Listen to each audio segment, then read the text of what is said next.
सुबह का उजाला रूज पे था, फूलों की महकते इस पर फ़ज़ा को एक और खूबसूरत कर रहा था। तभी टे ने एक नज़र विंडो से बाहर डाली। बाहर का मौसम बहुत खूबसूरत था।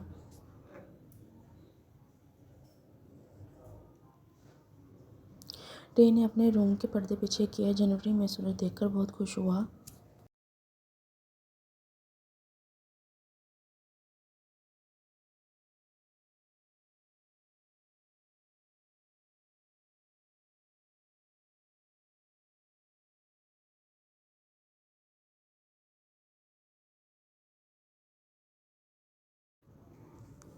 उसने जल्दी से सब कुछ सेट किया, अपने रूम को साफ किया, नीचे अपनी बड़ी मोम पास चला गया।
To be continue part 2।